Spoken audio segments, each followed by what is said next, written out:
Well, okay, well, you do have a disadvantage there. But have you considered that you're cute? No, I haven't. Well, maybe you should work on that. Start investigating how Japanese idols act in the media market of today. Have you considered doing some cutesy poses or potentially having a catchphrase? Are you saying I should enter my kawaii arc and I should cute max? Yes, that is exactly what I'm saying. Do you think that would improve the podcast, which has no visual component? If I'm just constantly doing little peace signs with my fingers and cocking my head while I'm talking? Well, I think, first off, catchphrases will definitely impact the audio portion of it, and I think that the smile in your voice will come across, thus in your voice acting. However, this is also for your ability to, I guess, fight your pets and also Joa, since, as you have said, you count humans among the animals. I mean, humans just are animals, that's a fact. And I don't think, no matter how cute I get, I don't think I can convince my cat she doesn't want to go outside. I think that's just a losing battle there. But if I'm on the show and I'm like, all right, the orc tears you limb from limb, but I do it with a big broad smile and I'm wearing a low cut top and I'm looking up at you like, ooh, your bones snap for like twigs. Is that helpful? Is that better? I think that might actually at least go viral online a little bit if that's the tone you're taking.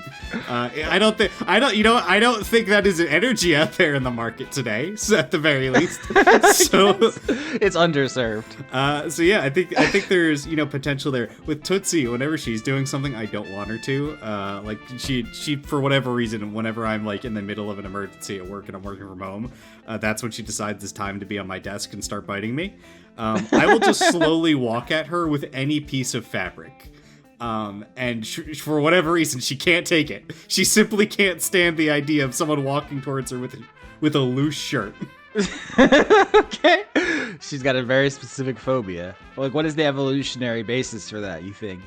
On the ancient plains of prehistory, saber-toothed tigers were ruling the land until someone invented the first shirt, and that was the sign it was over for them? I'm assuming the hunters of old use the tactic I use when she's being really bad, which is I just toss the shirt on top of her, which she really doesn't like, and then proceeds to sprint out of the room. First of all, owned. Second of all, that's Bjork's favorite thing. She wants to we call it being baked into the pie, where we just try to trap her under blankets and clothes and so forth. That's where she wants to be. Tootsie's goal is to be on top of everything. She never wants to be below something. Okay. Well, that might come up thematically in this episode we're recording, which is the second part of the Downtime Arc, a new experiment here on Dice Funk, to explain what the Orlando siblings are doing over the first 20 years or so of the Dragon Cold War, which was heralded at Ulysses quinceanera, I guess. Mm-hmm. Very funny of us to do that. So we have 3 ideas for scenes where you'll tell me about your new stuff for your level up. Well, not really level up. You're still a level 1 and a level 20 character, but you know what I mean. Mm-hmm. And advance some of your ideas, plot lines, story hooks, so forth. I know where I want to start. Is there anything you want to say? It's me, Austin Yorsky, patreon.com/Austin Yorsky, and Dan from New Jersey. Yeah, Dan.com, Dan.gov. At Dan at slime.smoke. Hold on. Is .slime a valid URL? While you're looking that up, I think the first scene, I put these in alphabetical order for reasons unclear to me. Orlando is the first person you wanted to talk to. Slime.com.ar reviews. Okay, well that's not exactly what I'm looking for. Hold on. Slime.com. What does this redirect to?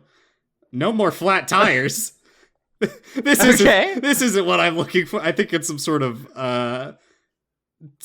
bike pump. Yeah, it's a fucking tire inflator. There's no goo at all in here. Disappointing. All right, well I'll be sending them a bill for this ad, yeah. I guess. Well, if anything, this is a denigration of their product because they've named it poorly. Fuck you, slime.com or .slime. What? Yeah. Yeah, I believe we your urge is to start with Orlando, as you've said, for reasons you have not been able to discern besides alphabetical order. I have no problem with that. I have had a lot of thoughts on what Rex is up to, specifically vis-a-vis the stated goal of turn small folk into dragons. I do think he has been heavily pursuing this goal over the course of these 20 years. I don't know if you want like a role for me for what this is doing. I've had the image in my head that this is going to come with a certain amount of body cost, and I have an idea of how it works. But I could roll 9 ones in a row. So I'm not not sure how you'd like me to proceed with that. If there's anything you want me to roll first off to see how that's going.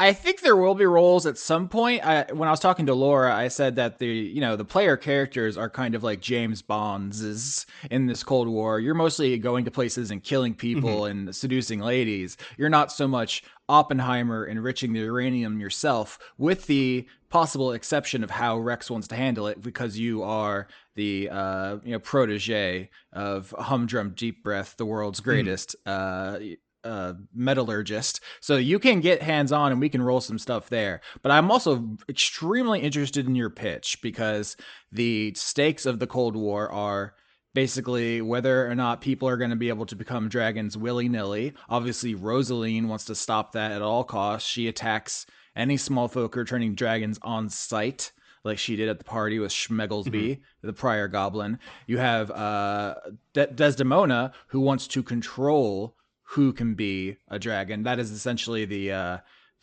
moderate position of like, I will let some people be dragons and they will be answerable to me. And you have the maximalist position, which is dragon powers for everyone. Yeah. So I had a long think about this, both from like, I guess, a writing perspective and like what is like interesting for a setting, because I do think if like, oh, it works perfectly and everyone can become a dragon at any time, then you run into like, how are you gonna feed every 11 billion dragons, right? There's some Explicitly, this was the conflict at the end of the Genie arc, where it's like, okay, yeah. I'm gonna make the wish, everyone's a dragon, and then it's like, okay, well, the next 15 episodes are about the all these newly minted dragons tearing each other to pieces. Yeah. I mean, that it would have been bad to be. I don't know how clear it was. There would have been extreme consequences if you would let that happen. Yeah. But yeah, I don't know that this is something I'm curious about for future seasons. Everyone's gonna have to deal with. If you do something really drastic, that's also your problem as DM in season 13, Dan. Yeah, in my mind, with at least with Rex's stated choice, he is trying to intentionally infuse small folk with like magical dragon blood coated liquid metal to like bind into their systems, right? As we've said, Megalon is like will made manifest because it's part of what dragons are. And I think what he's coming, or my pitch at the very least, what he's coming to discover is that you can do this potentially with any dragon's, made Megalon, but you're way more likely to get anything resembling a success if the small folk you are trying to infuse has a mentality similar to the dragon that they're donating from. So if you are in an incredibly like goal driven, I need to be the best small folk or what have you, or I need to be a dragon, i.e. someone from Rex's group, his small folk would be the most adept at taking his Megalon blood, whereas with someone like Rosalind, the only viable person would probably be Keeper, ironically. Of course, Keeper can never be anything but what Keeper is currently. Right. But yeah, in an alternate campaign where he didn't get wished into his current state. I exactly know what you mean. Yeah, so if you are, over these years, using your blood and breath to infuse this, essentially it's like nanomachine goop we discussed, right? Yeah, essentially. It's it's metal that can't decide what state of matter it's in at any given time. It's the gray goo of science fiction, essentially, but draconic. Yeah. And so you're trying to basically create a gray goo that small folk can survive. One assumes some terrible R&D practices. Maybe that's the first role, is like, how horribly are you turning kobolds inside out doing this? Yeah, I would note that Rex is not forcing this on his small foe. Like with everything else in his kingdom, he expects people to give it their best. If they're not opting into this, he's not going to force them because, again, he doesn't deal with people that are like, going in half measures, right? Mm-hmm. So if he is like has to go to a small folk and they're going, well, maybe I don't want to do this, then you're already out. He's not going to continue with you. You're choosing to go down this path, knowing that this might go quite badly. Yeah, that makes perfect sense. So why don't we get Arcana, I think, with your proficiency? Yes, yes, yes. 11. 11, so slightly above average. I think that to me says that there is a death rate to this, but it's not catastrophic. It is not like where, yeah, I mean, you can tell me what what the gloss is on this, but it's like, yeah, some people take the Megalon into themselves and basically become goo and not dragons, and so some of the people who become dragons, it is not perfect or pleasant for them, and you can tell me how that looks. Oh, I wasn't even sure we were going to get to the point where it's turning them into dragons. I was thinking that this was more the lead up to it. Sure. If you're willing to give me that, I'd be perfectly happy to take it, I guess. I think so here's the thing I think about the Cold War. It's not that turning people into dragons is that hard. The spell True Polymorph has always existed, a 9th level spell. If you concentrate for 8 hours, the change is permanent. It is well within normal D&D to turn someone into a dragon at will, basically, once you're a certain level. The problem is the cultural shift, because it's completely unacceptable for most dragons traditionally to allow that to happen. It's like kill on sight. You are like an extreme enemy, and whatever means you're using to do this are going to be targeted. We'll discuss this, but like there's proxy wars breaking out, and any shipments of Megalon are going to be stolen or destroyed. Like that's the stakes. It's like, it's not like can you make your technology exist? It's like, can you protect it, and like what lengths are people going to go to control it, if that makes sense. Mm-hmm.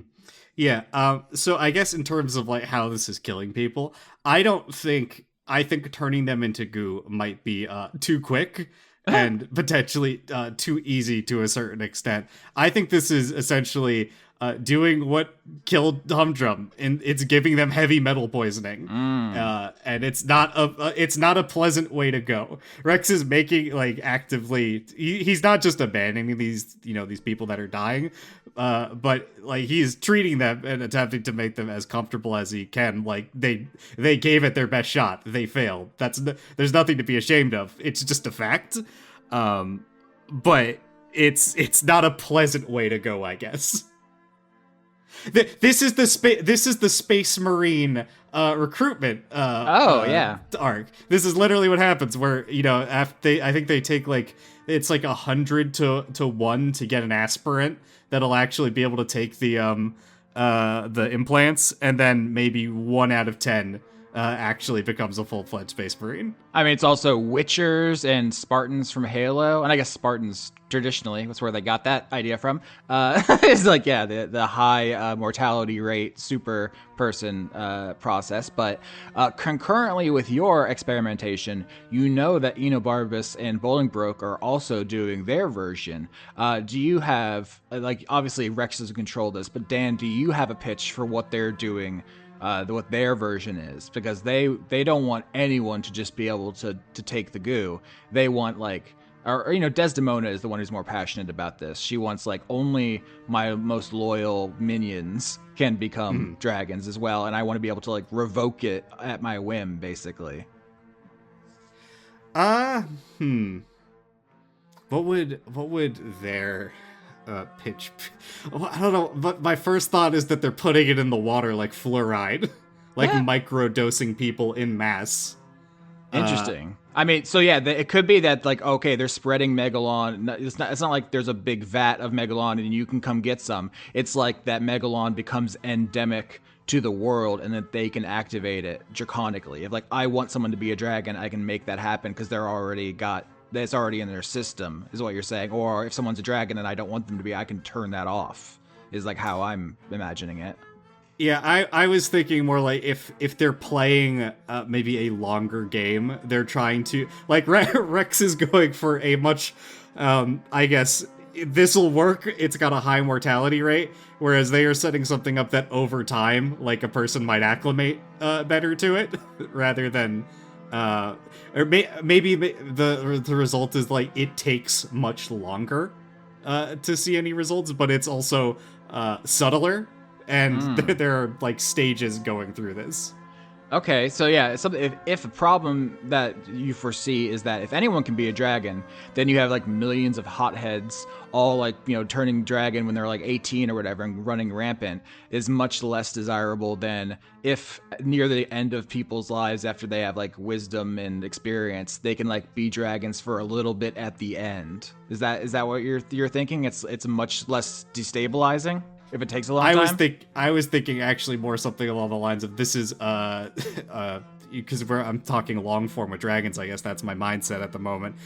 This is like what would you call this? Like animals growing up around Chernobyl over time, getting a level of resistance to radiation over generations. This builds up enough into like a person's body where their kid might just come out fully able to be a dragon, whereas they couldn't because it managed to hit that sort of critical tipping point. Okay. Wow. Okay. So that makes me think that the effect here, it's not like, everyone in the fear biome that season 13 takes place in, they're just going to be randomly turning into dragons all the time. It's specifically like if the Megalon becomes endemic in the Cookie Mountains and you live here for a long time, if you dedicate yourself to like draconicity, is there an adjective for being draconic? Then you could become infused enough, but it's not like it'll just be you can't just go and do it randomly, is what it sounds like you have to have a draconic mindset already to even be able to really get this to work properly, and have to have had some level of infusion, be it Rex's fucked up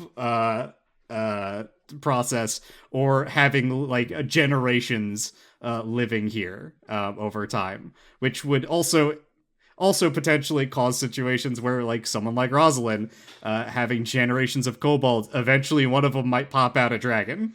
That makes me think that it's reverse. If this makes sense, follow me down this train of logic.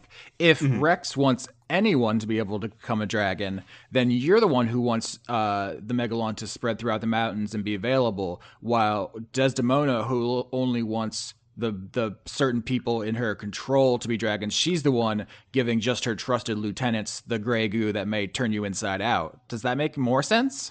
I get what you're saying. I think Rex's view, though, is that you have to make, because of his mindset about choosing to be the best in everything, especially now with his newfound being a conduit of deserving, he thinks that you need to make this choice, right? Like, you have to actively want to be it. He will never, like, turn down someone from doing it, but I don't know. I just can't see him, like, trying to force the entire population of the Cookie Mountains to instantly go about this, especially if he's seeing that it's killing a lot of them, at least with his method. And I don't think he would be smart enough to try putting fluoride in the water. So that reminds me of two things. One is that it's funny that you're the conduit of deserving, because that's not something I came up with because it fit Rex's character. That was a motif in season 4, and the items that that Desdemona had were of previous seasons that she had collected from those past stories. So that is just strange kismet that's how it worked out. But yeah, if the idea is then that all the dragons who agree with you pour their blood and breath and will into these nanomachine swarms, and then you could choose to earn being a dragon. Like, here's my actual mental picture: is the nanomachine swarms take on a kind of like life of their own, and then you like monster hunter hunt them down and fight them, and when you defeat them, you earn the draconicness and absorb it. and then you become a dragon. Is how I am actually picturing this. And then in this setting, maybe this is like you need to. It's not like, oh, you defeat one of these swarms, right? You have to. It's a process, and as you absorb more of them, this process like it becomes more complete. You've created the open world adventure game. Yeah, in the video game adaptation, like you get like levels every time you beat one of the swarms, but you don't unlock full dragon mode until you've got like 100, and then you're like, oh, now you can just fast travel, get from place to place. And maybe that's what Rex is realizing as he's trying to much farther, trying to, I guess, how do I put this? Shortcut this by dunking them directly in the vat. Okay, yeah. So then I think, so like obviously everyone's sending out spies. There's like years of intrigue and espionage and so forth. And I don't know if you get the whole picture of Desdemona and Enobarbus's plan, because to be clear, not sure how much of this needed to be spelled out, but they are on the same side of this essentially. They think of themselves as the pro small folk faction, and Rosaline as the anti small folk like leader. There'll be other people who have like levels of nuance, but you've kind of put yourself into a situation where your family is personally antagonistic to people who agree with you. Does that make sense? Yeah. Okay, and we're about to start the first Orlando scene and discuss this because I think he has a lot to say about that. But the reason I brought up all the intrigue and spying and espionage is because I think you have an idea of Desdemona's approach. She is also getting Bolingbroke and Enobarbus to make Megalon to turn people, but they're not just going to let them out into swarms that you can hunt and fight and absorb. She doesn't want everyone to be a dragon. It's just too much. It's too destabilizing. It's bad for her, and so she wants to have a tighter control of it, and maybe it's not clear what that means to everyone right now. Yeah, and I guess going back to it, I don't think Rex necessarily cares what other people are doing as long as he is continuing to get what he wants to done. Like at the end of the day, he wants this to occur. He prefers his version, of course, because he thinks he's created the correct one. Because that's how he thinks about everything. But like if Enobarbus is doing something different, I don't think Rex necessarily cares beyond stating that I think my way is better.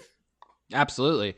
So what are you picturing for the Orlando scene? So this doesn't have to be right after Ulysses' party or anything, but kind of represents like how your relationship with him is going in the years following that whole situation. That's a good question. I mean, I feel like it should be at his preserve. I don't think Rex has been back there in since what, like the third arc or something like that. So it would make sense for him to go back to Ooh, actually, what do you think is more interesting? At Orlando's lair, or like I guess in the center of what Rex is currently doing, since it is in theory Orlando's job to like review what is happening in the Cookie Mountains, and I guess he could try to pull rank and go, no, I'm going to inspect your lair now.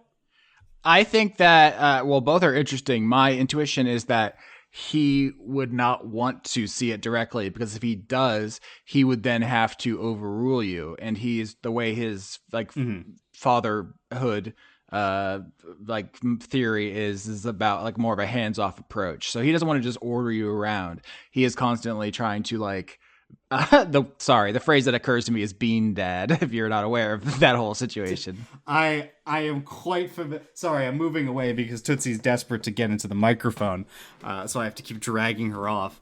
I am quite aware of bean dad, yes. Okay. He is always trying to bean dad you. So if you take him to like your science lair, you're like, here's the science I'm doing, he's just going to say, fucking stop it. And I think, in fact, if you try to bring it up more directly over the years, he's like, no, you say, Dad, I'm doing X, Y, and Z. And he just says, no, you're not.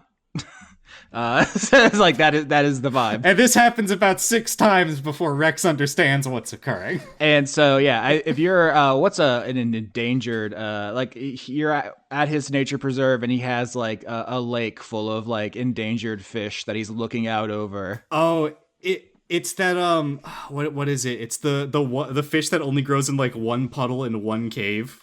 Yeah, I know about that one. It's like the deep. Fuck. What is it? It's like in the Devil's Hole pupfish. Oh my god, you got it up top. Let me look at this.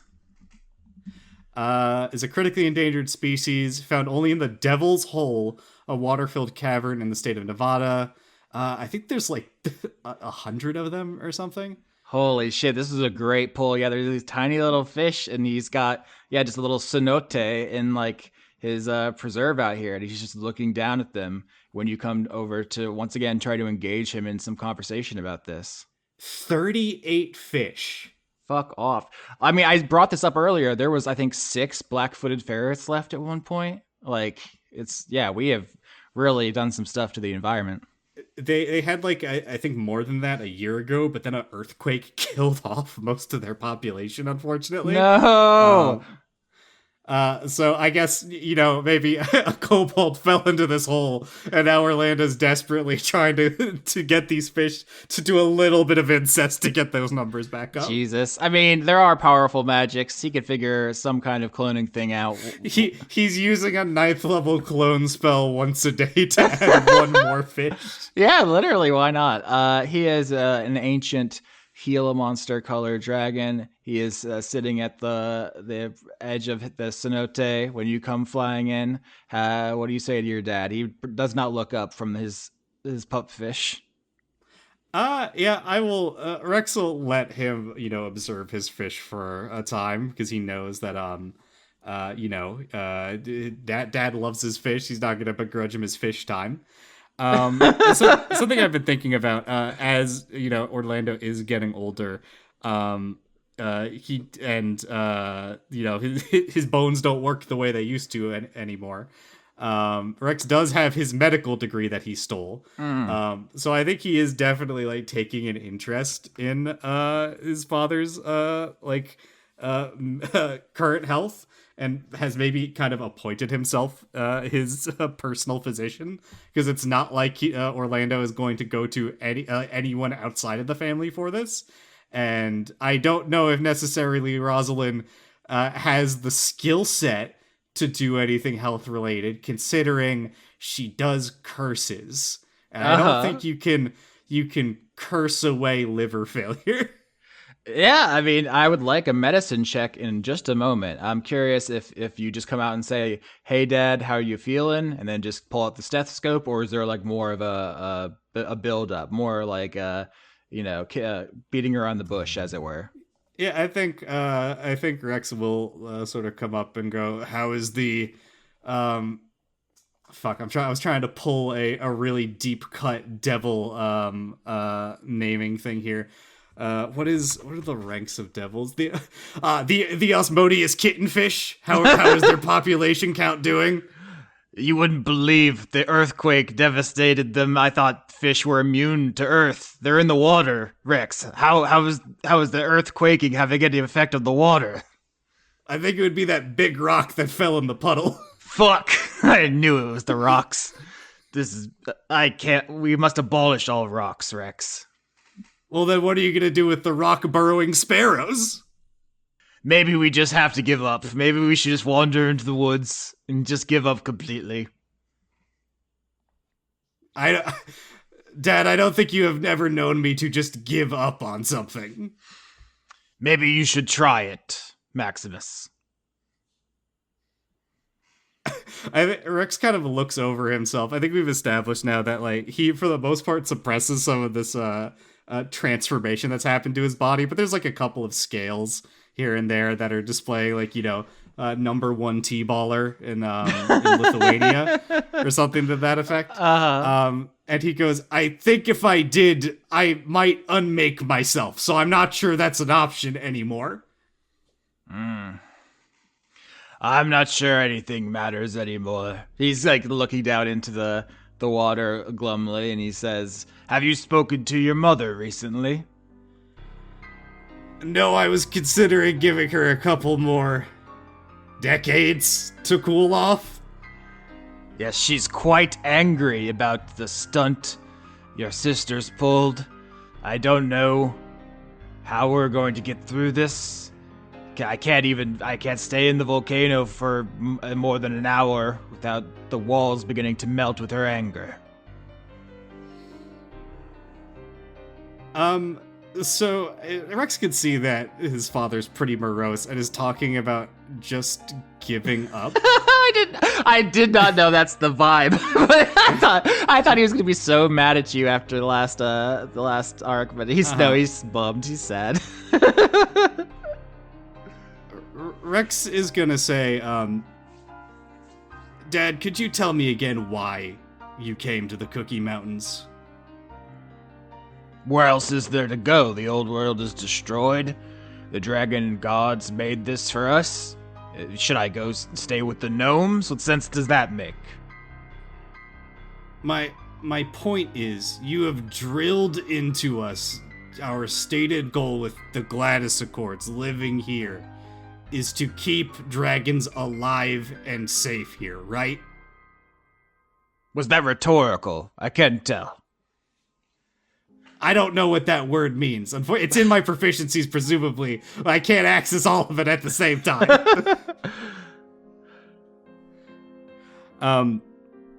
Rexel, I guess just kind of cut the bullshit and say, look, you told me yourself one of the most common causes of death for dragons were dragon slayers, right? Is that also rhetorical? You could just say what you mean. No, that's a question. That's you have told. Well, fine. You have told me this. It's to my face. That is one of the most common ways our people died out. Yes, of course. The hunters love our hordes of gold coins, and they forge themselves magic swords to slay us. What do you think is going to keep us alive longer? Incentivizing small folk to want to become us, or, like Mother, obliterating them the moment they might step out of line? I think you all should have just left well enough alone. I don't think you're going to solve anything or prove anything. I gave DiCaprio a task to find the Numenon of the Cookie Mountains, and she has spent her time undermining me in the Gladys Accords. Don't blame that solely on her. This is something we've all been doing, right? And none of us have found it. So it's my fault for trusting you to accomplish tasks. No, my point is we have all failed it. So if you're all failures, then why should you decide anything for anyone?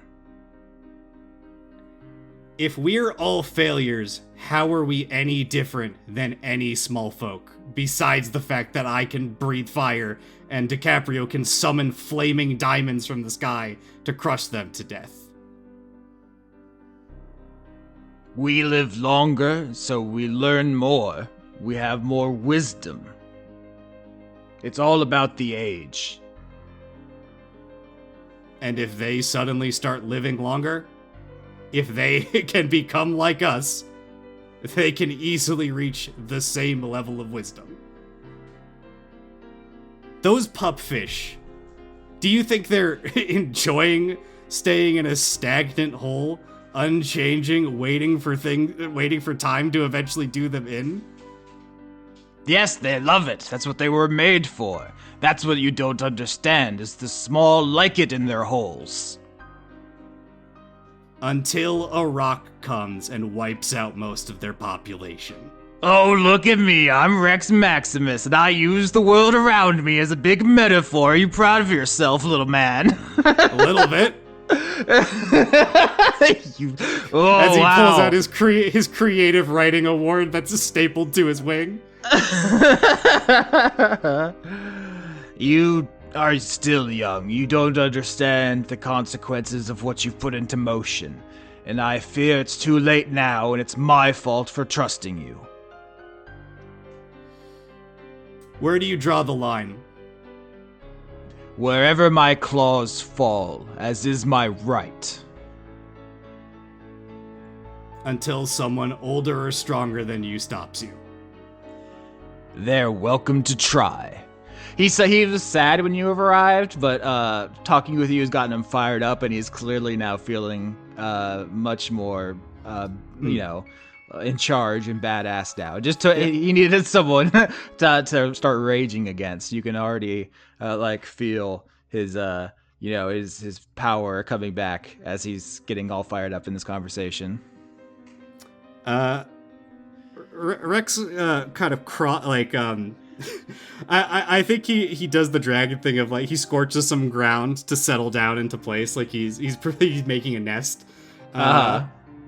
Sits down and says, "If you believe so strongly in the Cookie Mountains has this such a strict definition of what a dragon is and what can be allowed here, why is," and he blanks for a minute, trying to think of the name, the blue one, not the genie, the one that hops with that DiCaprio used to, I think, go the bowling tiefling. with her. Yes, the devil. Yeah, her. She patently is not a regular true dragon. Almost by definition, she lacks a couple key characteristics. Kind of a human face. Yes, and Andronicus is an angel. What is your point? You've drawn a line completely arbitrarily based off of power. I did not draw the line. The line was drawn at the beginning of creation. You are enforcing that line right now. You are drawing the line. You just said you carve it with your claws. You're making a choice. I enforce it the way I enforce gravity. It's foolish to fight against it. It's not a choice. And yet we fly. Oh, look at me. I'm once again using the environment to tell a story. Fuck you, Rex. I am my father's son. Clearly, bullheaded as always. I have lived longer than you. I've seen things you haven't. I know what is and is not possible. You have fucked up. All right? You have made an enemy of Desdemona. You have made an enemy of your mother, and they are enemies of each other. You're fighting everyone at once. If you took one side, I could understand. Join your mother and push the little ones around for your own gratification. Fine. Join Desdemona, become a big hero. Everyone loves and worships you. Fine. But instead, you and your siblings have made yourselves seem erratic flibberty gibbets. It is immature. It is childish, and you have already lost. I think Rex kind of like toys with his claw in the puddle, moving a pupfish around as his father rails against him, and says quite simply, "Then at any moment put a stop to it." Is that what you would like? Should I just tell DiCaprio and Hop that you all have failed and you are no longer in charge of enforcing the Gladys Accords? Go back to your caves while your father fixes everything. Is that what you would like? Oh no, of course not. And I don't think it would stop us. Or at the very least, it wouldn't stop me. And it would force you to take an action that I'm not sure you are fully confident you can do anymore. Well, perhaps my acid burned your memory away a little bit, but we have recently fought a bout, and all three of you couldn't defeat me, so I don't know about that one. It was a lot closer than you're making it out to be. It was for fun at a party. Don't get a big head about it, son. Really, you think DiCaprio was doing that for fun? You think Hop was doing it for fun? I was enjoying it personally. I told DiCaprio I would stop giving you tests and let you fly on your own, but I see I have miscalculated there as well.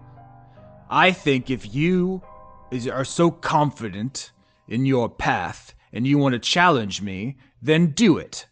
Stop sneaking around behind my back and undermining me. Rex essentially says back to him, he's talking about, you want to undermine me.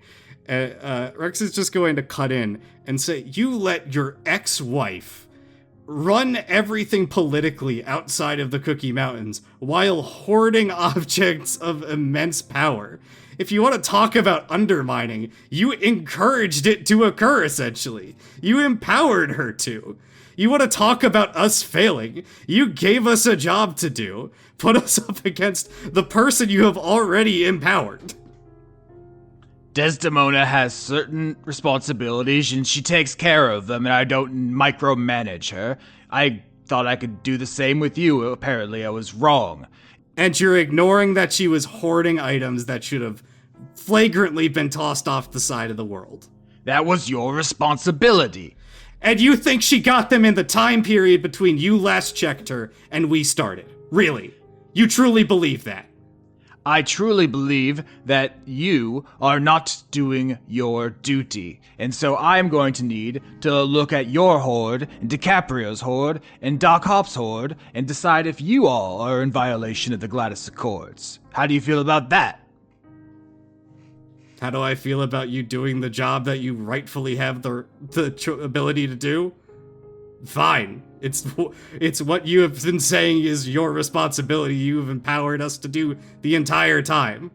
And the same thing that will happen with every other dragon, if you find something. It will probably come to a conflict, and the one whose claws are sharpest wins. This is the world you have set up here. This is what you have been enforcing.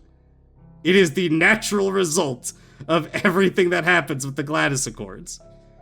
The dragons that can get away with keeping something, too powerful for the rest of the mountains, will do so, and those too weak to hold on to it will either get it stolen and thrown off the face of the earth, or duplicated. Well, not duplicated anymore because you and the fool Sycorax lost the fucking loom. Oh, we did it. We did it. You gave it to her. You antagonized the Cymbalines. We didn't even know Sycorax had the loom. You can't blame that on us. You do not dictate what I blame on whom. You forget yourself. I think Rex kind of throws up a claw and says, "Fine, put it however you like it. I can't stop you. At any point, like you've said, you could choose to strike me down." And what would that prove? Rosaline would put you in the queue and I would have to sleep outside of the lair for 5 years. Rex kind of puts two of his claws interlinked on the back of his head and says, "Well, I imagine it would reestablish your position in the Cookie Mountains, make it clear that what we have chosen to do is not the position you're enforcing." If you want to be in conflict with your father, Rex Maximus, then say so. Be a man. And at this point, Orlando reaches down into the water and scoops up one of the remaining Asmodeus devilfish, or whatever we renamed that animal, and he pops it into his mouth and eats it. Yeah, I think Rex looks at that and says,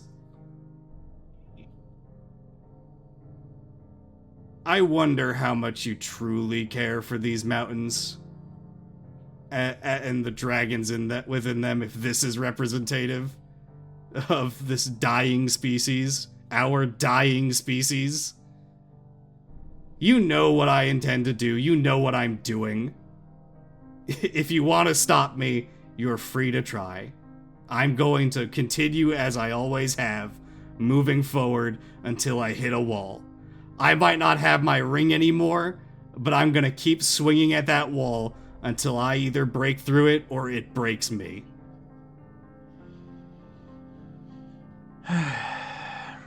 And if we're such disappointing failures of children, you're the only common denominator we all have. Fuck. That's such a good line. I think he spits in your face, not like not draconic breath, like the way a human would do to disrespect another human, except he has hydrofluoric acid as breath. So Do you? I guess I would say, do you want to dodge that, or do you want to just have an acid burn on your face? Yeah, I think Rex will just try to tank it. Yeah, I mean, the damage doesn't really matter in the downtime. It's more of just that he did this to you. Yeah. Yeah. I think there was, he was sad when you arrived. I thought you were going to roll medicine check to see how he was feeling and like nurse him back to health. I think instead, your dad has been, his aggro flag has been tripped and you're now 5-star wanted level. Is that how you feeling about that, Dan? I mean, Rex's entire point at the end of this is like, look, the world is changing. What we're doing with small folk is inherently causing problems. You can either accept that's occurring, and the fact that we are doing things that you have told us to handle, you can stop us or not. Like, you can't. Rex is always about action and believing that what he is doing is like correct, right? Mm-hmm. If Orlando wants to stop him, he is welcome to do so. Like, if he loses, he loses. Like, that's it at the end of the day. I don't think there's a level of malice in it outside of him getting, like, irritated in how his dad is reframing some of it. But it's like, well, what do you want to do, Dad? Like, either you're giving over the reins to us and we'll see what the world shakes out to be, or it's, it is what it is. This is like just trying to get your dad to retire, I guess. Yeah. So I when this season started, I didn't know if he was going to be, friendly the whole time or how it would shake out. I didn't think it would ever be this antagonistic, just because I think his whole mindset is that he is like, as the ultimate father, I am actually, everything I do is secretly a test to make you better. But this last conversation just escalated in such a way where he's like, okay, smart guy, tough guy, we'll go. He's gonna stop you. He has stopped saying, you're not doing that stuff with Megalon, just denying it, and so he can ignore it. He is now gonna run some ops. He is joining the team to fucking stop you. Which is frankly what Rex would prefer, because he doesn't like this, this weird soft, oh, you shouldn't be doing this. I'm trying to quietly get dance around the idea that you're doing it. Like, either try to make him stop or don't. Like, okay. If you're the ruler of all dragons, essentially, it is your job to make that call at the end of the day. And Rex has reached the point where it's like, look, he loves his father. He's going to keep doing what he's doing. And unfortunately, his father has taken this view of, anything that they don't do that's exactly in line with me is actually the incorrect choice. That's why we did this Downtime arc, is to get the space to do scenes like this. Because, if you had just done a downtime scene to check in with your girlfriend before we started the next arc, my belief is that off-screen Orlando would be quietly disapproving, but mostly keeping to his pandas and not really getting involved. So I'm glad we did this, because now it is fuck Rex o'clock. Yeah, that's where Rex is at. Fuck, I don't want to leave it with Rex just be like, fine, fuck you, old man, and walk out, because I don't even think that's where he is at this point.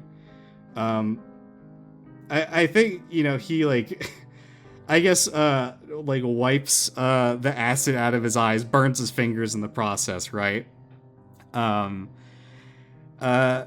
Takes a breath and just calmly says, good, this is exactly as it should be. If you stop me, then that's that. You have stopped me. It didn't have to be like this, Maximus, but if it is, let the better man win.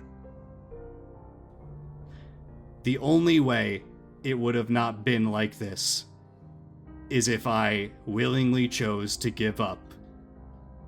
And I'm not about that life. We'll see if you feel that way when we count the dead. Yeah, and I think Rex looks down at the pufferfish that his father just knowingly chose to kill one more of, and say, I'd rather go out like an inferno than slowly smolder away as times move on. And he's just gonna leave. Mm-hmm. Yep, he watches you go and then turns back to watching his fish and begins casting Clone. This is one of those things where I never know if I need to spell out that he feels as though because he's the one preserving them, he has the right to kill them. You know, he the first time he was ever on screen, he killed that woolly mammoth, you know, from his preserve. So it's like, yeah, they're mine. I can do whatever I want with them. Essentially, is part of his mindset, and that is, I guess, how he also thought of you. I don't know. Well, we'll see. Which is, I think, how Rex feels, how he views the entire mountains. Yeah. Which is why he has this, you know, internal conflict of, well, if that's what you feel like, then fucking do it, pussy. Live up to it. All right. Next scene. I thought we were going to visit Rosaline on different terms. I'm curious how you want to set this up, where you're picturing it, where you want to go in. I am, still kind of reeling from what just happened, but set me up. God, I don't even... it's hard to imagine Rex approaching his mother, I guess, at this point. And I don't know what that looks like currently. I'm open to suggestions. I'm trying to think as I talk here. I mean, my first instinct here is to say we maybe don't do the Rosaline scene now, because instead you and I just talk about, hey, off screen now. Orlando goes back, apologizes to Rosalie and says, I'm sorry, baby. Let's team up and kick the shit out of our stupid son.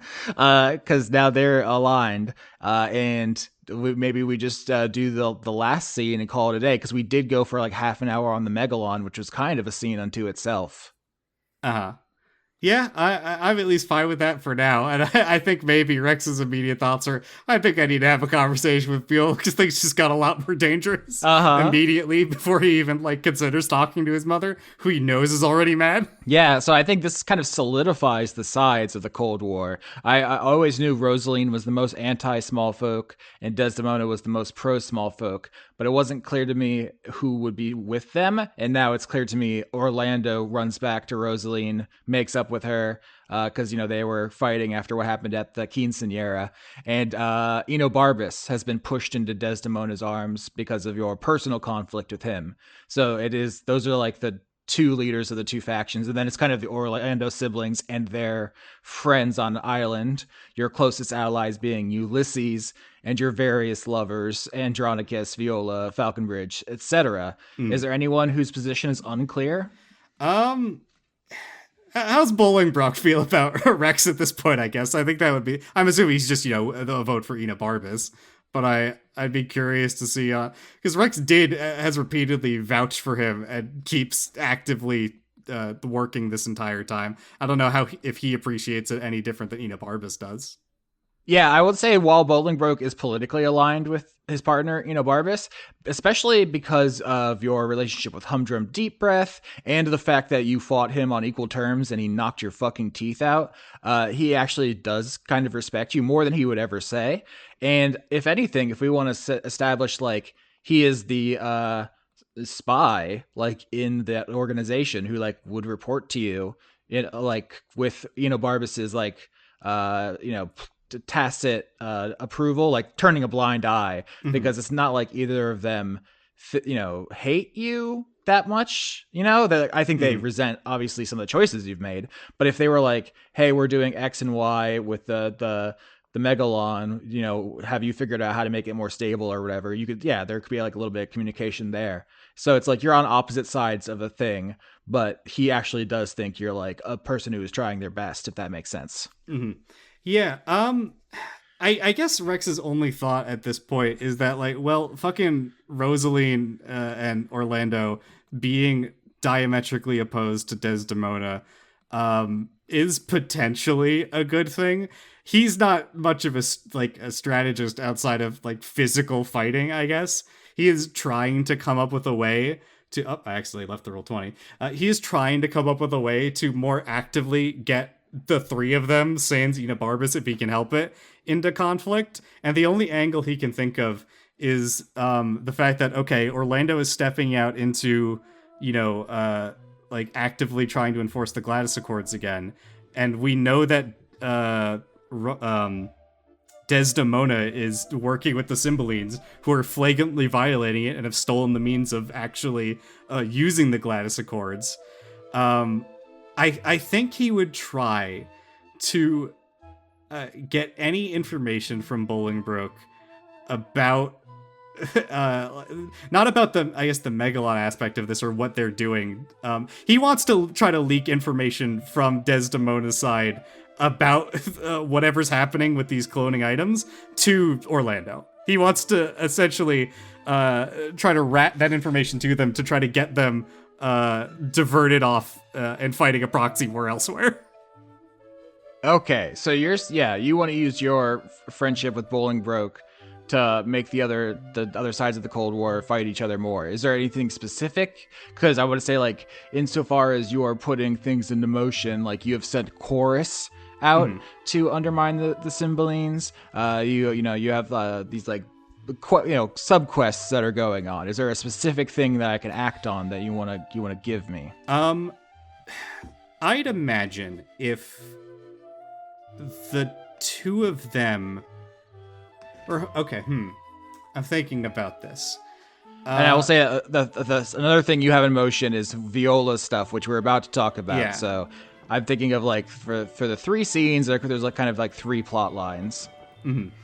If I'm thinking about this,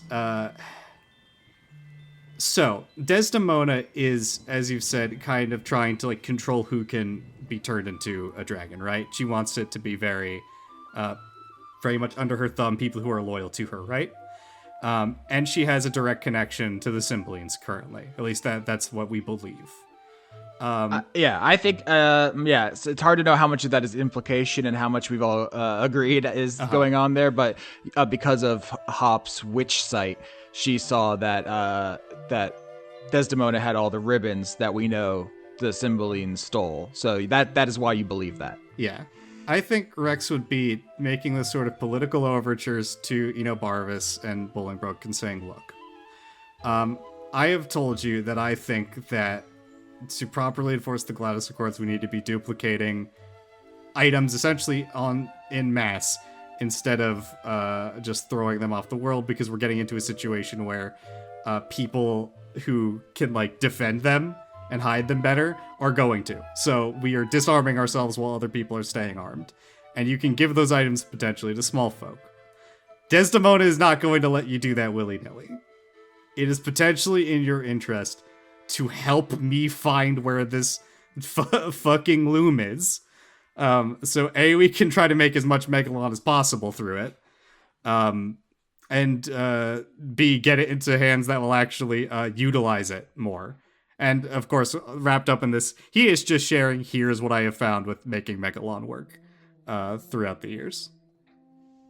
Yeah, so you have, like, clandestine meetings with Bolingbroke, and you can paint me the picture of how that looks if you want. Yeah, they're in the McGriffins run by Andronicus. They're both wearing trench coats.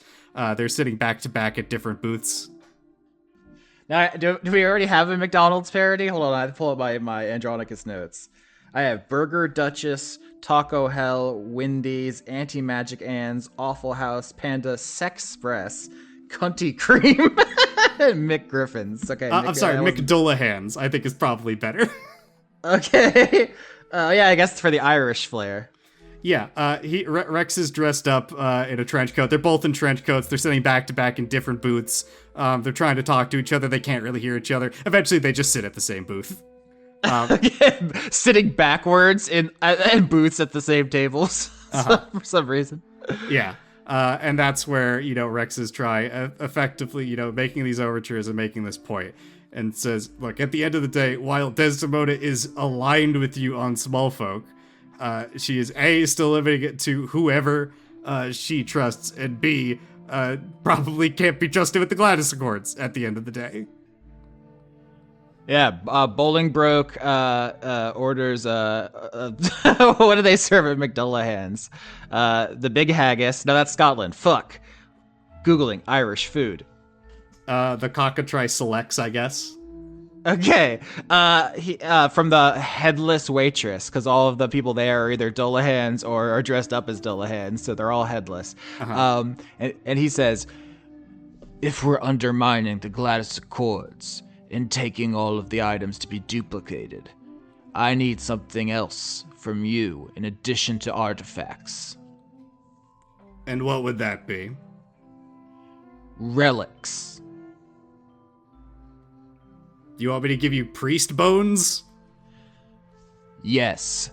You know that I was born a dwarf, not a dragon, but I can be my true draconic self through the scales of the dead dragon god who created the Cookie Mountains. You know, I realize. I was just saying that I realized I had Rex realize this. I don't think there was a way he should have known this, but it was unfortunately me recognizing the item in the moment. Although I guess he could have been like, he felt very human when I was fighting him, or dwarf when I was fighting him originally. Yeah, I think you, Dan, mentioned it, but we never really made anything of whether or not Rex knew it, because he wouldn't. But he shows you, like, under his trench coat that he is wearing what it seems like, chainmail made from dragon scales. Relics are the body parts of, like, divine beings. They're not artifacts. They can be destroyed, usually, but they are another category of very powerful item. I mean, Rex will say, I have been to the Dragon Eyrie, the original afterlife of my people. I haven't particularly found... I did find some bones, not scales. I can send scouts back there if you think they might have any. Other than that, unless you have a lead, I can look into it. I believe Falconbridge, Rosaline, and Viola are all in possessions of relics. If you can recover these, in addition to any artifacts, it would help the cause. I mean, I'll happily rob Falconbridge and I guess at this point my mother. But if you're asking me to fuck over one of my very few allies, unfortunately, I don't think that's gonna be an option. How you acquire the relics is irrelevant to us. Do what you must. This is the deal. I think Rex kind of rubs his temple a little bit because he's assuming that the relic Bolingbroke is referring to is the Time Dragon Claw, right? And he's going to Being a secret agent isn't so fun when you have to fuck over your girlfriend, is it? Yeah, I think Rex rubs his temples and says, what you're asking me to do here is to lie to at the very least, lie and steal from one of the very few people I can A, trust, and B, cares about me currently in these mountains for a extremely conditional alliance where you're still diametrically opposed to me because you're working with Desdemona, who wants us fucking dead and obliterated. Can you see how you are not offering me an equitable deal and how much I am tired of these compromises? Life is about compromises, Rex. Then make one. I tried to make a compromise to help you and got put in a bottle for it. What will you have of me? Will I share my information? I undermine Desdemona when I can. Do you know how many times she has attempted to infiltrate your small folk, slaughter them, steal your megalon? My point is, I can try to get you 2 out of 3. And again, this is me attempting to get it. This isn't going to just be a walk in the park. I'm not expecting you to just give me information for free. I'm asking you to recognize that I will get you what I can and what I deem a viable option. Then that is all that I can ask. Waitress, some more spicy sauce, please, for my meat slop. Uh, do you think it's very difficult to know what like the waitresses and waiters are asking because they can't talk. They're just they just like walk up to you and it's like are they asking for a tip or are they I think they're asking how the meal's going. Don't look directly down the neck hole. That's uncomfortable. They just walk from table to table with a quill and a pad. You're taking your order and walking away, and then they come back and just do thumbs up, thumbs down motion. That's it, and then they walk away. Yeah, this is the only fast food restaurant in the world, I guess, with bespoke waiters and waitresses. What? Well, I guess there's like Sonic on like the roller skates, rollerblades.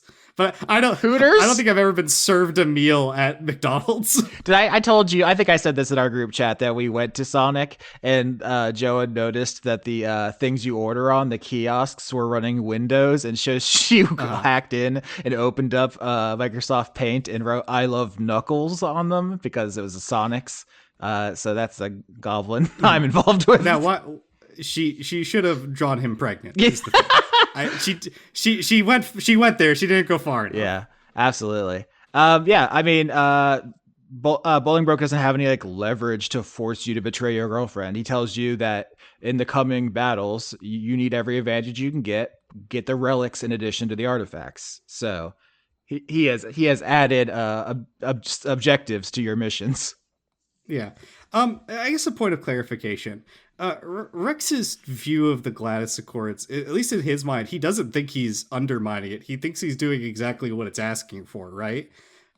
It's you have a choice of either duplicate items or throw them off the world and destroy them if you deem them dangerous. Yeah. He just thinks that throwing them off the world is not like viable in the long run because he's already seen Desdemona had 10 items that she probably shouldn't have. Yeah, I guess it's more about the way you speak about it. Like Rex is like, it's just about power and who can enforce it. And you've said like, oh, I don't respect these duplicated items. It's more about like the vibe you give off because it's like, the international rules-based order is there's literally a term for it, a legal fiction. It's a thing we all agree is true, whether it's true or not. And it's like, Rex seems to think that it's all fake, but is doing it anyway. I guess it's kind of de facto versus de jure, if you understand that distinction. I think Rex has come around on duplicating items because of how the things that have happened in this season, at least at the point of, you kind of need power to protect yourself. I can't be precious anymore about if it's the original or not. But yeah, I guess his view is that, I guess there are probably some things you might want to throw off the world, but as it stands, we're entering in scenarios where, the strongest, oldest dragons, he's mostly just thinking about Desdemona, right? Have tons of incredibly dangerous items that, at best, there was a point where they were only going to get half of them away from her. And then if they just got rid of most of them, but then that's something that, you wouldn't be able to use to maybe, if someone else is hoarding something that they shouldn't and won't give it up willingly, use to, to get that from them in the future. He's viewing it as like, okay, I have disarmed myself, and now I'm going to try to disarm someone who still has the weapon, which is much more difficult. So the distinction I want to draw here is that the whole season was based on your dad giving you the power under the Gladys Accords to infiltrate hordes, because everyone agreed to it. That was the rule, and you were just enforcing the rules. Now that you've had this big fight with your father, he has revoked your authority to be an agent of the Gladys Accords and to go into people's hordes under those rules. You still need to infiltrate hordes and get items to win the Cold War. You will lose if you do not do that, but you no longer have the authority to do so. You are no longer a legal agent of the Gladys Accords. You are now spies in a Cold War, acting under your own authority. Mm-hmm. And I think also underscoring that, as you just said, had Bolingbroke said, Desdemona is actively trying to break into, Rex's horde, kill people there, and steal his shit, which is, I believe, not allowed under the Gladys Accords, which is, again, his, point about, okay, I absolutely need ways to stop and prevent myself from getting bowled over by a ancient dragon with far more resources and items that would probably be banned otherwise. Absolutely. In fact, you got two items for your downtime. One is your normal item, and the other one is because your small folk slash horde slash lair was part of what was picked by Ulysses. And so you get a second one as a gift from the Thrycreen. So do you want to establish one of those things now? It can be like a gift from Bolingbroke. He slides you under the table, or it could just be something, something you make in your downtime. But you have two items to introduce here as well. Yeah, I think maybe this was something that was created by the first, I guess, candidates of Rex's Megalon medical trials that were successes and didn't fucking die. He has been gifted a crown made entirely of Megalon. And what this crown does, and as we've established, Megalon, it's shapeshifting, it's will made manifest, and the will imbued in this crown is to do one thing and one thing only: stop magic. And it is empowered with an anti-magic field. Because Rex's biggest problem, and consistently in fights, is that while he has, advantage against spell saves, he can be very quickly shot down by a big meteor dropping on his head. And you can't do that into an anti-magic field. And when I've talked about how like Rex dresses, his human form, while he might wear crowns around his arms and stuff like that, I've never described him as actually wearing one on his head. And I figured probably by this point, yes, he is going to actively start wearing one, especially if he is fighting his dad outright now. That is, he's no longer a boy, he must become a man. Okay, so specifically the way this anti-magic field works is that it is made of Megalon, so it is living will and therefore ignores your attuned items. Is my guess. Otherwise, it would turn off everything else you're wearing. I was fine with that because I don't think there were scenarios where I would need to run that calculation. At most, it's just remembering what I am.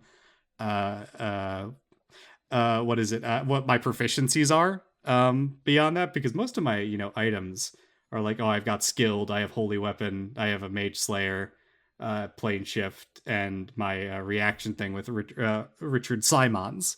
So I can run that math if you want me to, but if you'd prefer to just be like, we don't need that bookkeeping, I will take that sheer benefit then.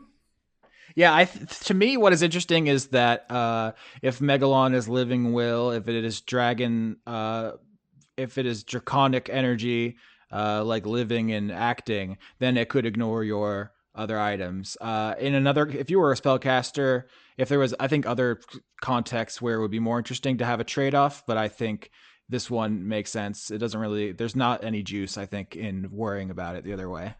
Okay. All right. I will be perfectly happy with that. Because Rex doesn't want to be up sitting in front of his dad again, getting blasted with Orlando's acid arrow. So I'm writing Megalon Crown. Is that what you have written there? Yep. Okay. And, yeah. Oh, do we want to go into the other item at this point? If that's if you think it's apropos, I think at this point that if we're still in the Bolingbroke scene, is there a context to it? Are you giving him a crown as well, or a different item? Is there an exchange there, or? That's so okay. That's interesting. Let me pull up Bolingbroke's inventory because he doesn't have that much. I did set up, Rex visiting other planes with the plane shift compass. Mm-hmm. The problem is I do want Rex to continue to be doing this because the point of that was to get as many items as he could get. Yeah. But I don't know if his focus would be able to manage that and also the Megalon trials at the same time, right? I mean, it's 20 years, so part of what I want to do here is give you the space to just declare things like I am still traveling the universe collecting items. Then yeah, absolutely Rex is doing that. And frankly, I think he might be especially as it becomes clear that people are trying to stop him. He might be using plane shift to just drop like groups. He is dropping people in other planes to do these trials in secret in locations where they might not necessarily, like, if there's a main strike against his lair that gets fucked up, at the very least these like ancillary cells, I guess, Cold War cells, would be still running. Yeah, and I don't know if you have any specific ideas for the final scene with Viola. It could be, you two still plane traveling around getting stuff, so we can still get that on screen. I do want to say I pulled up Bolingbroke's inventory. He has your Band of the Beast King, which lets him summon familiars. He has Humdrum's invincible shield, and he does have a lightsaber. So Oh, I guess a detail I came up with this way back and I completely forgot about it. I think Rex's crown, the metal it came from, was his anvil. Oh, okay, yeah. That makes a lot of sense. If you imbue your pure will into the anvil and reshape it into a crown, I like that a lot. And I do want to be more specific here because you're taking the artifacts away from your enemies so they can't use them, and then you're going to get the loom back and duplicate them. The thing with the relics specifically is that if you bring them to Bolingbroke, he offers to give you stamps from his stamp collection. This was mentioned like 30 episodes ago, as someone said, "Oh yeah, Bolingbroke, he's normal. He collects stamps." I don't know if you recall that. That is his vaguely, I think so. As a shadow dragon. That has been his hoard since his introduction. If anybody wants to go back and find that, such a brief mention of that, and they have really outrageous effects. So you at first you're like, "What the fuck am I gonna do with the stamp, little guy?" And he's like, "Hey, remember when I knocked all your fucking teeth out?" So believe me, I have some good ones. I think Rex would say, I think that was primarily the lightsaber and the invincible shield, but okay, go off, King. You have no idea about their power, so we'll reconvene when you get some relics. There's a great Discworld novel, I believe, called Going Postal. Where there's a character where it's about like how the main character effectively invents the postal service, right? But there's a character in it who's meant to be like the stamp fiend, who first is like a big fan of pins and the various kinds of pins, but then he finds out like they invent stamps, and he just truly loses his mind for them. Yeah. This guy loves them, and they have a bunch of unique effects. I've had them doing stuff off screen, but it's never come up organically. But I think he'll just let you know he has them, and he can give them to you. They're very powerful. So yeah, I don't know if Rex really has something to offer him at the moment, because he will plainly, I think he'll just plainly tell him, "Look, if I had something else I thought would aid you, I would give it to you. But at this point, I think both of my parents, Desdemona, and I'm a little bit worried my girlfriend might want to kill me after this. So I have to take what I can keep, take what I can get at this point." You have already done great to draw your father into the conflict. If having him clouded with anger will make things easier. Really? Because he might be getting older. His acid breath is quite bad. He's actually been looking younger to me recently, but what do I know? Rex kind of scratches the back of his head. He's thinking maybe we have to stop that plan. Fuck, maybe he should have told his dad that, you know what, you know why you're feeling so hot right now? Because I've been helping you, asshole. Fuck. Yeah, no, I think we're about to get into that, but at the party, Viola said, "Who should I sip with the time dragon claw?" And she, that was that moment for me solidified that she was going to do that to your dad, and then you didn't roll medicine and try to doctor him, so we didn't get into it, but she has been doing that. So I think it's now time to segue into our final scene. What are you and Viola doing when you have this conversation? I think Rex is helping. I imagine to Viola, like, like making ships in a bottle, right? I think she enjoys the process of like rigging up a skeleton. Okay, Like you I wouldn't. was. I just had almost had a heart attack because Laura and I just talked about putting ships in a bottle for like half an hour. Oh, there you go. I imagine that Viola likes the building of skill. It's like how I would enjoy assembling like a Warhammer model or like a Gunpla or something. That's basically the same thing to her when she's uh, uh, articulating a skeleton that she had stripped in her bog. What's a good skeleton she could be mounting? Ooh, let me think here. Coolest skeleton I googled. Is that anything? No, these are all. This is Eddie, the Iron Maiden mascot. Have you ever seen a pufferfish skeleton? That seems like it might be a little complex. Oh, pufferfish skeleton. Let's see. Whoa, fuck, that's so cool. God damn, Dan. I had never seen this before. And I think it almost is a little bit of a callback because it's kind of like that sphere thing that you were talking with Sarah and Sketch about. The Holy shit, yeah. What the fuck? What an incredible Google search I've had tonight. Yeah, they I don't really understand how they're I don't know if they're like freestanding like in the pufferfish's body or anything like that because they don't seem to be connected in any way to anything. They just kind of are there. I imagine muscles are holding them in place. But And yeah, then in the HBO adaptation, we have a scene with the Cymbalines with the Hoberman sphere loom in the background, kind of shuddering and contracting, and the background, the whole scene, and then it fades into the pufferfish skeleton, which looks shockingly similar. It's like everyone's like, "Wow, the cinematography in Dice Funk is so good." Yeah, Viola's got those like magnifying glasses on all of her various tools. She's got a fire elemental trapped in a lantern for light. Rex is effectively Rex is holding the lantern. Actually, no, he is the lantern. He's on fire. She's doing the hold the light steady situation to him as she assembles the skeleton. And she hasn't seen you since you had that fight with your dad. So in the light that you're shedding, she says, "Wait, what happened to your face?" I had a conversation with my father.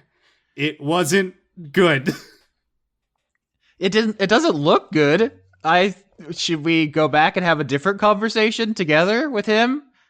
I don't think that's good. Well, he might need a few centuries to calm down, or potentially my head on a spike first.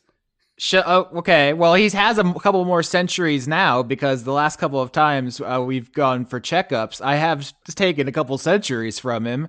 And she gestures to a nearby like shelf where she has jars of goo. What did we call it before? It was like dad juice, dad goo, dad slime. I think we just called it dad goo or old goo. The essence of senescence. For fuck me.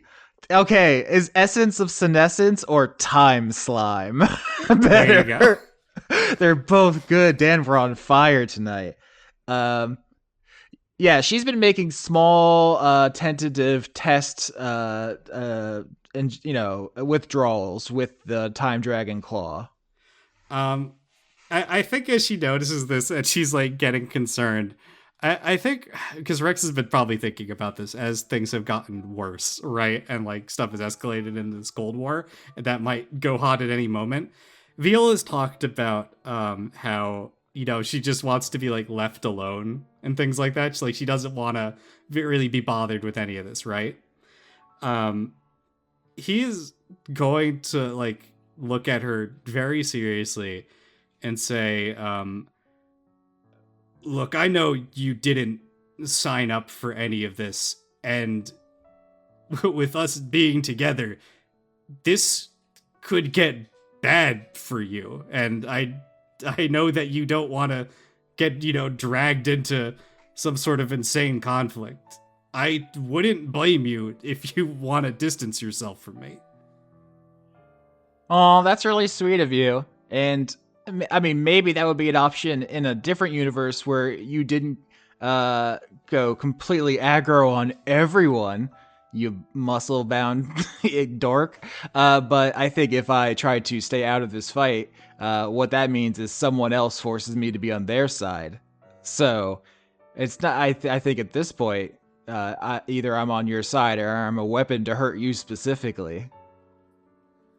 I guess I'm just saying that if there is a version that you see where you can protect yourself and you want to take it, don't hold out for me. I think I'm trying to think if she wouldn't say this out loud because I think she is too proud. But in her mind, she thinks like, oh, when your dad said to DiCaprio, hey, stop dating that poor, powerless person, DiCaprio's like, yes, sir. And you're like, I will fucking kill my dad. He can melt my face off my bones and I will not back down.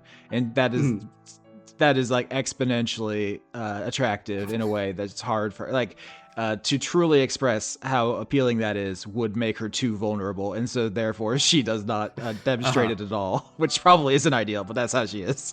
Yeah, I think in Rex's mind, it's like she did not in any way ask for this, and she's being directly dragged into a conflict again with his father, which she does not want to interact with, right?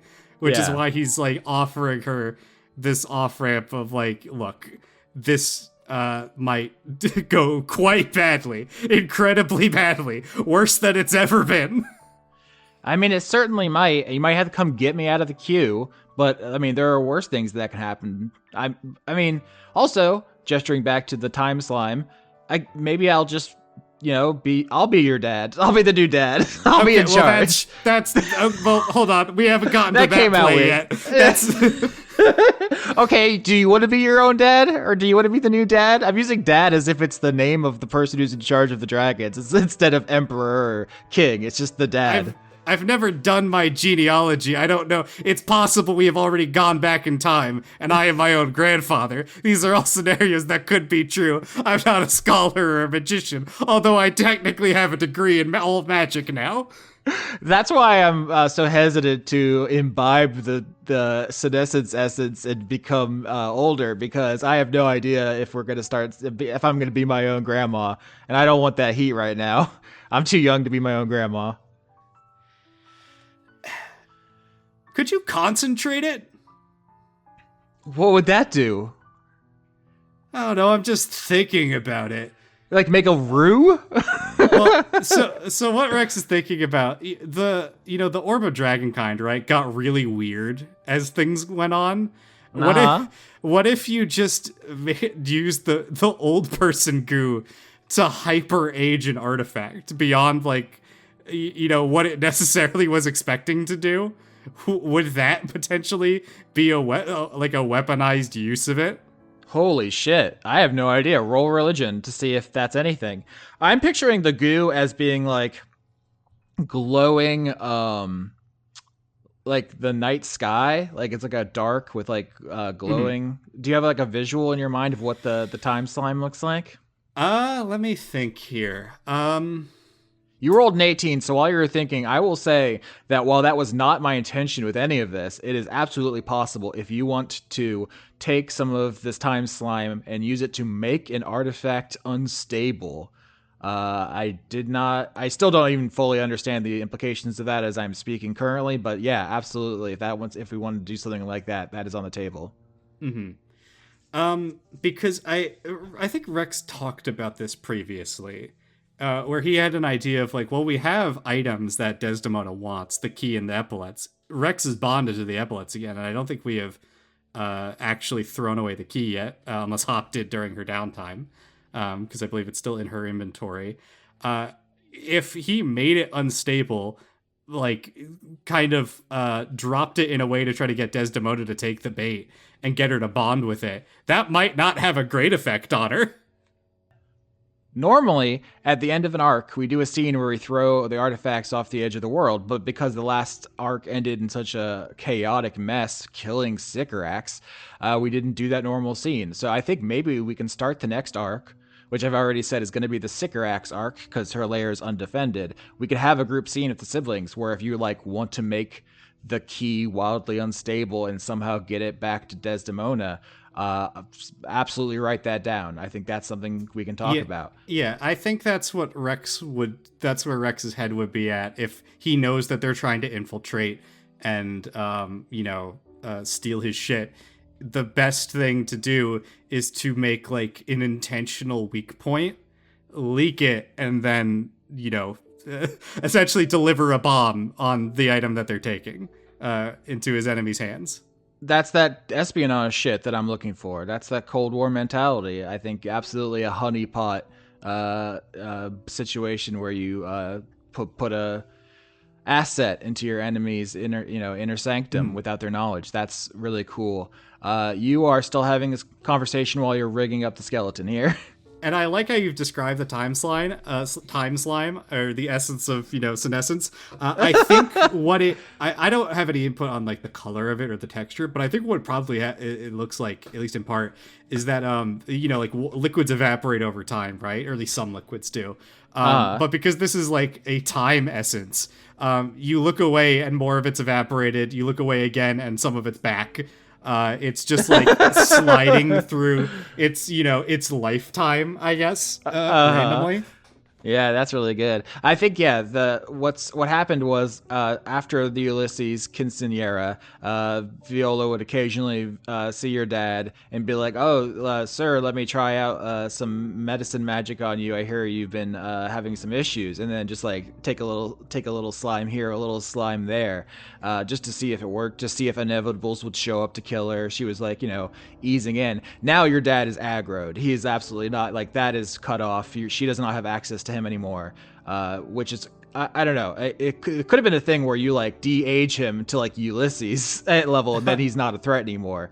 Instead, he is now like in his prime, physically, although reduced a little bit magically. It's interesting because you have access to this thing now, like right before he became irretrievably hostile. I think Rex is thinking about it, and he's like, well, that's an option. Or, if you put this in another person, it wouldn't just make them my dad's age, right? It would probably be, I guess, an equivalent amount of years. That's my belief, yeah. If I minused 200 from your dad, I can give someone else 200. Once again, I don't know what level will trip the Inevitable's alarm. It's possible that they won't even notice, or that we could be dooming ourselves. That's why I've been so hesitant to commit to something, and I wanted your input. I think because Rex is considering, like, if his dad is physically stronger, what if Rex also starts doing time steroids? Essentially, if he sips a little bit of his dad's strength. So that was something I think Viola said during the party. She said, "Do you want to be the new oldest sibling? Do you want to leapfrog, hop in DiCaprio?" I don't think you have that much. I think you could maybe be the new middle sibling because of that fight you had with your dad, which could be funny. That's definitely a possibility.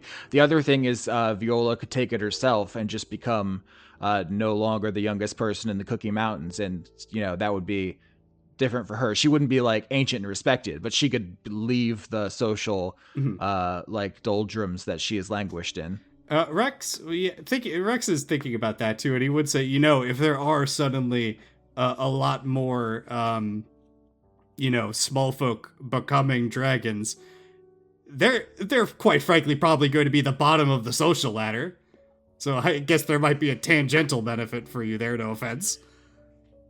Yeah, I guess I hadn't really thought of it like that. I'm just kind of trusting you that you know what you're doing, and I'm just following along. I mean, that'd be nice. Yeah, I guess. I guess I don't approach things in the same way you do, where I'm trying to like figure out what are the dominoes, how they're gonna fall. I'm just like, I think it'd be funny if I set that on fire. I think it'd be funny if I stole that guy's skeleton. Well, don't get me wrong. There's a lot of I'm going to set that guy on fire involved in almost everything I do.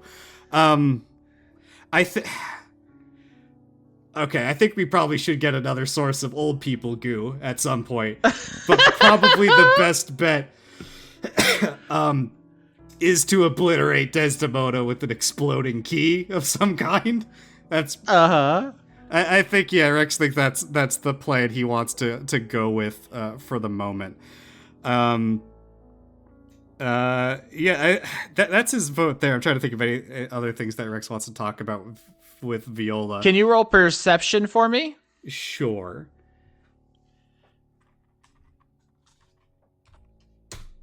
13. 13 is above average, but I needed a 15 for the best outcome here. I think what happens is you two are talking about booby trapping the key, and Viola says, "I think you should probably run it by DiCaprio and Hop just to make double sure before we commit to it, because I think if it opens a portal into the hell dimension and all sorts of I think the IDOS plural is idoi. If the idoi come out, I don't want them to yell at me. The PlayStation iToy? I think Hop has one of those in the piles of trash. Yeah, I don't want to get invaded by iToys and everyone be mad at me. So you should check with them first. And your 13 is you hear something because you're in Viola's lair, one of her many rooms where she's mounting skeletons. You just like hear something very far away, because this is a dragon-sized building. Just like something falling over. I think Rex like immediately like goes bolt rigid, right? Because I think at this point he is on the lookout for what is it? Any Cymbeline that is fucking with him, and he has just been told, "Hey, Bolingbroke wants to rob your girlfriend of her cool claw." First, he's gonna verify the claw is still attached to her, right? Yep, you look to Viola, the puce dragon. One of her, she has a nice row of sharp claws that match her Komodo dragon body, and then one very long, sharp, strange, different one that looks like it belongs to a different kind of lizard entirely. I think what Rex might do is that he's immediately just going to leave the room and start heading towards where the noise he heard was, and I think he knows the Cymbalines like turn invisible, right? Correct. He would immediately turn on his anti-magic field to negate that so he can see them.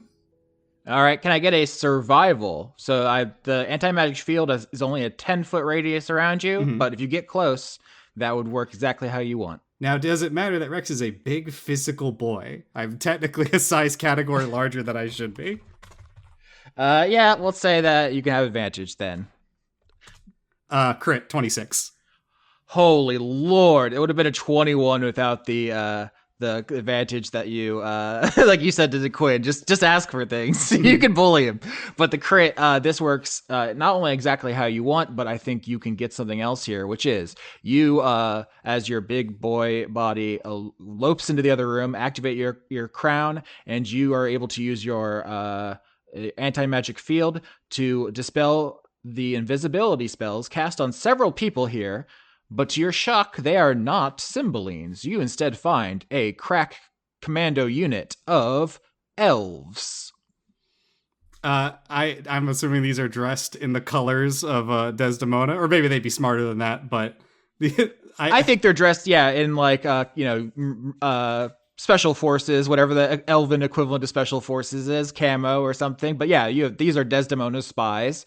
They are here to gather intel and steal shit. And with your crit, you have busted them fucking flat. You have caught their shit completely. Yeah, Rex, I want to describe what this anti-magic field looks like. I think when he turns it on, the crown physically like leaves his head. It streams into liquid metal running through the air, and it's just like it's like rapidly streaking streams of metal that like briefly form like dragon jaws snapping away at the weave, just tearing it to pieces. And that's how it's like in a constant active like magical reaction fighting it away, so it to keep it from asserting itself, and that's what it looks like.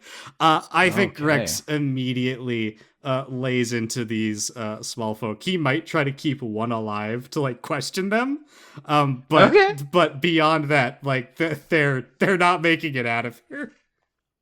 Okay. Yeah, if you want to just immediately tear these guys to bits, you're an adult red dragon and they are elves, so you don't need to roll here. Here's my actual question is, Desdemona's small folk come equipped with items from her.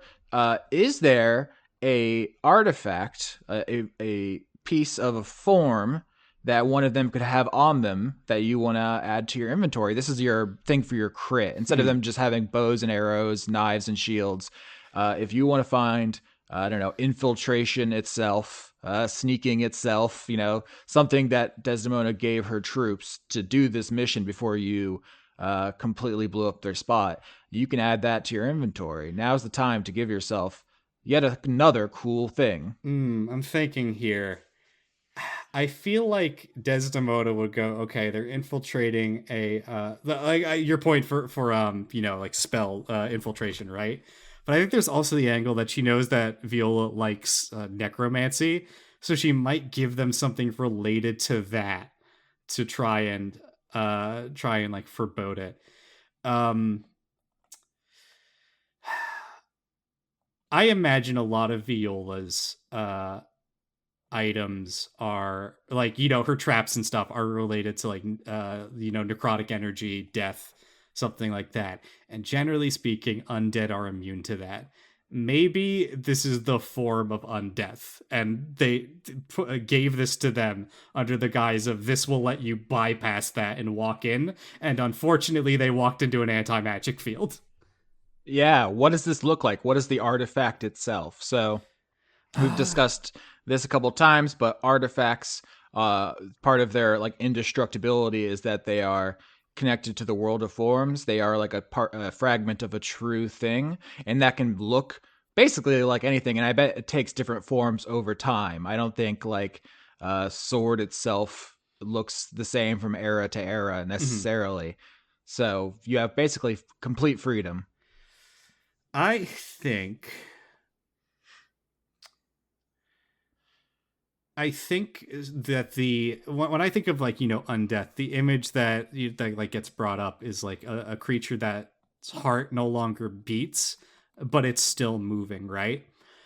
I think it is a unbeating but eternally bleeding heart, and maybe because this is being uh like currently contained in the Cookie Mountains, it has taken the form of like a dragon's heart in this case. Yeah, that's exactly the kind of thing I was thinking of.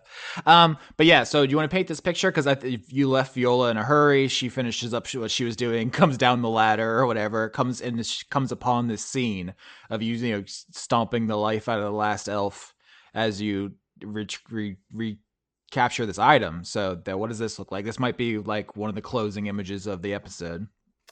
Uh, I think Rex, that he steps into this room, and each like step he takes, because he has this field on, right? And Viola has already magical enchantments in place. Every step he takes, some of these enchantments wink out. And he like approaches closer and closer. This is in Rex's POV before he like essentially gets to the back of the room where there are no longer any exits, where these invisible characters have been pushed back with nowhere to run. And he takes one more step and they wink into view, and then it's just like the rushing of his jaws towards them. Like you get the POV of the inside of his mouth as it latches on to the first lead elf, and then it all goes red. Okay. And so Viola comes up behind you. The floor is like slick with blood, and you're picking up this still but bleeding heart. And she says, what's happening? Did someone deliver food? um Rex will gesture to the bloody remains of all of these elves, and he'll say, well, for one, I think you have a couple new small folk to raise, and two, Desdemona seems to have sent a team here. Oh, every spy is a new friend. Incredible. I guess in the long term, yes, we could simply beat them by numbers if we can raise more than they can train and recruit. Yeah.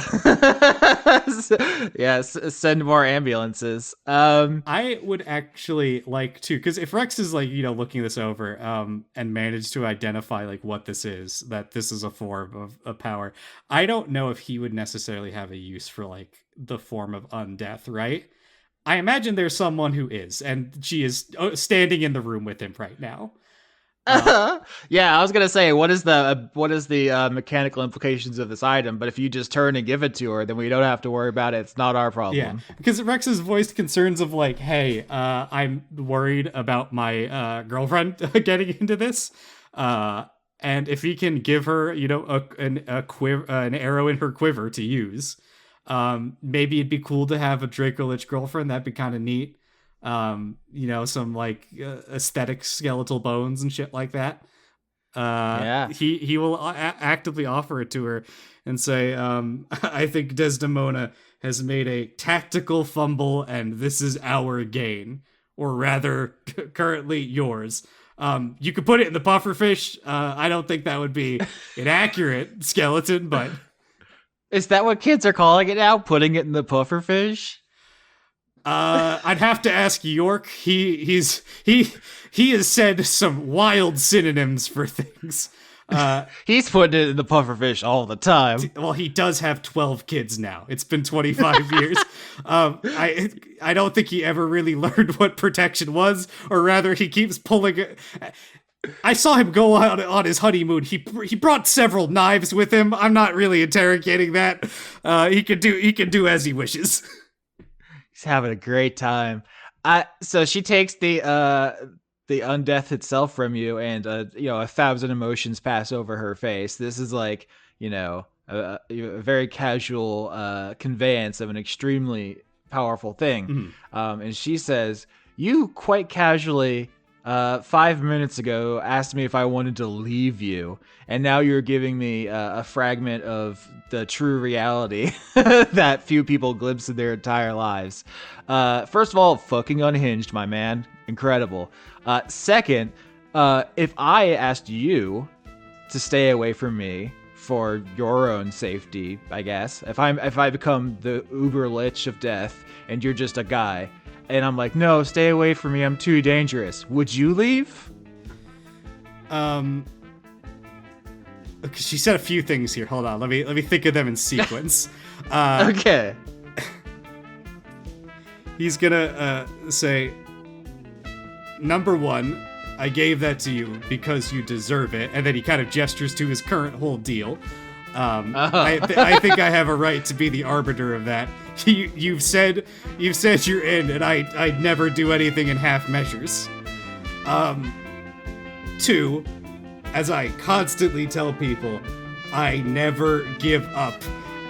I physically can't do it anymore.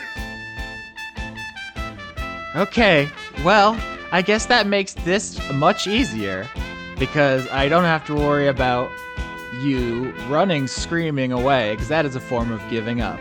And she walks over to a case she has here in this room with all the bones, and she opens it up, takes something out, and puts the bleeding heart in the case where the thing was, and she walks over to you with what she has retrieved, and it is a red dragon's egg.